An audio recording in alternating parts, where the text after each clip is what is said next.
Do you know what is WED? I'll tell you what it is. WED is a term coined by United Nations for World Environment Day. जी हाँ, विश्व पर्यावरण दिवस. Hi guys, hope you all are doing great. This is Deepti from Transform. I hope आपको मेरे informative videos पसंद आ रहे होंगे. So please do like, share and subscribe to my channel.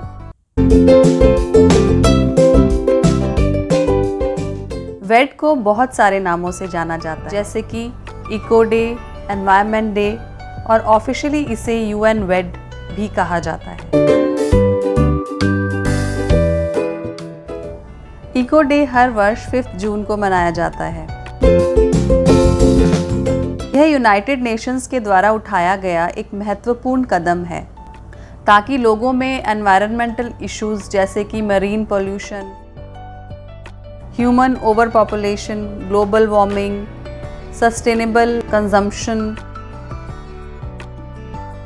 And wild life crime के बारे में जागरूक किया जा सके और लोगों को इन्हें प्रोटेक्ट करने के तरीके बताए जा सके.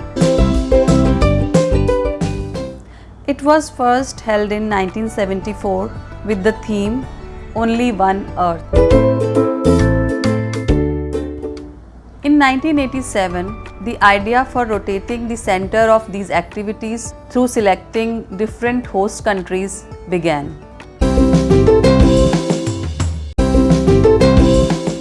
In 2009, it was hosted in Mexico and the theme was Your Planet Needs You. और माइकल जैक्सन का अर्थ सॉन्ग वेड सॉन्ग के रूप में डिक्लेयर किया गया. भारत को सबसे पहले 2011 में वेड को होस्ट करने का मौका मिला and the theme was forests nature at your service. Thousands of activities were held worldwide like tree plantations, beach cleaning drives and many exhibits etc.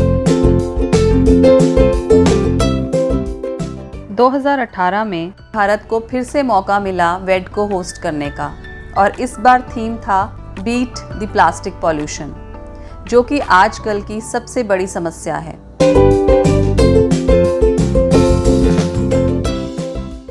And Indian government pledged to eliminate single-use plastic by 2022.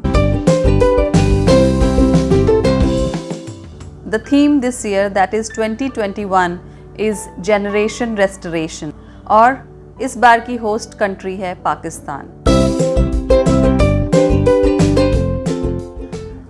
The emergence of COVID-19 has shown all of us that the ecosystem loss can be so disastrous for us that a pandemic can occur. जानवरों के रहने के स्थान को कम करके हमने pathogens के पैदा होने के लिए आइडियल कंडीशंस पैदा कर दी हैं और कोरोना वायरस को स्प्रेड करने में सबसे बड़ा हाथ है ह्यूमंस का, जिसका सबसे बड़ा रीज़न है पॉल्यूशन और वाइल्ड लाइफ क्राइम. हम लोग डेवलपमेंट के नाम पर जंगल काटते जा रहे हैं और जानवरों के घर समाप्त होते जा रहे हैं, जिसकी वजह से पैथोजेंस के पैदा होने के लिए आइडियल कंडीशंस मिल जाती हैं और कोरोना वायरस जैसी डिजीजेस स्प्रेड हो रही हैं. But we can rebuild back better और इसका सबसे बड़ा सॉल्यूशन है इकोसिस्टम रेस्टोरेशन और इसे हमें ग्लोबली मैसिव स्केल पे बढ़ाना होगा. Tree plantation helps in removing the pressure on the ecosystem by protecting it and helps in reducing the increasing level of pollution. Imagine if trees gave off Wi-Fi signals. We would be planting numerous trees. And also probably we would be saving Earth too. Regrettable, they only produce the oxygen we breathe. ज़्यादा से ज़्यादा पेड़ लगाना start करें. Tree plantation drives can be started within your area, community and society, keeping in mind the weather. It can be a part of school activities. बच्चों को ऐसी activities का हिस्सा बनाएं क्योंकि वही तो हमारा भविष्य है. उन्हें एनवायरनमेंटल प्रॉब्लम्स के बारे में बताएं और make them think about it consciously. This is very important for all of us to breathe clean and fresh air every day. इस पैंडेमिक ने हम सबको ऑक्सीजन की इम्पोर्टेंस तो बता ही दी है, तो पेड़ काटने की बजाय पेड़ लगाने पर ध्यान दें। एक सस्टेनेबल लाइफ की ओर बढ़ें। पेपर वेस्ट नहीं करें। Try to reuse it. Try to read digital books और सेकेंड हैंड बुक्स ही खरीदें ताकि पेड़ों को बचाया जा सके। यह बुंदेलखंड का वह जंगल है जहां हीरा निकालने के लिए 2 लाख से भी अधिक पेड़ काटने की बात चल रही है। हमें इसे बचाना ही होगा क्योंकि इसकी वजह से इकोसिस्टम पे बहुत बुरा प्रभाव पड़ने वाला है। आज सबसे बड़ी प्रॉब्लम है प्लास्टिक वेस्ट। हमें डेली लाइफ में सिंगल यूज़ प्लास्टिक को कम करना होगा।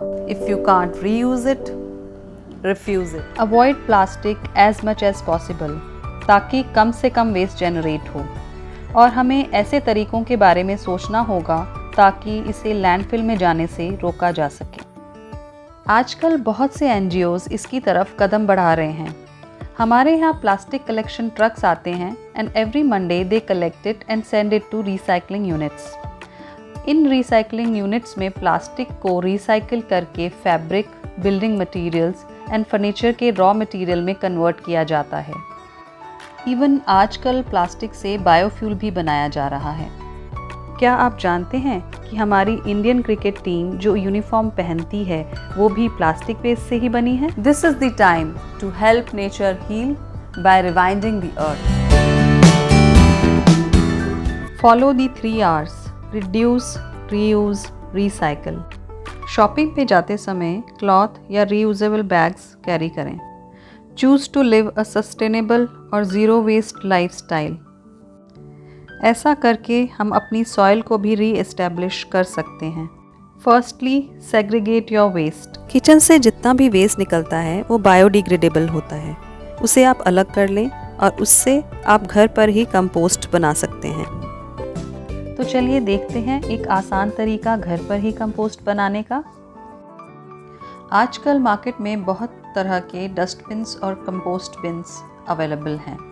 इसमें आप डेली वेस्ट कलेक्ट कर सकते हैं और उसके अंदर की अटैच्ड बकेट को निकाल कर भी यूज़ कर सकते हैं और उसे आप कंपोस्ट बिन में डालने के लिए इस्तेमाल करें। कंपोस्ट बिन में डालने से पहले इन्हें छोटे छोटे पीसेस में काट लें और फिर उसमें डाल दें। डेली इसमें डालने के बाद इस मेथड से कंपोस्ट बनने में 6 महीने से 1 साल लग जाता है।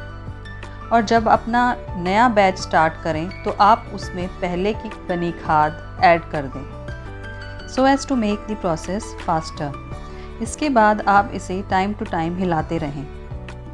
ऐसा करने से ये खाद 2 से 3 महीने में रेडी हो जाती है। एक इजी मेथड और है, वो हम नेक्स्ट वीडियो में डिस्कस करेंगे। अब आपको बाहर से खाद खरीदने की ज़रूरत नहीं। उस कंपोस्ट को आप अपने प्लांट्स को फीड करने में यूज़ कर सकते हैं। Let's nurture the nature so that we can have a better future. Be the change you want to see in the world because each one of us can make a difference. Happy Environment Day. Hope you like this video. Please like, share and subscribe to my channel. Stay tuned for such informative videos. See you next week. Till then, stay safe and stay healthy. Better environment, better tomorrow. Save the planet. Bye bye.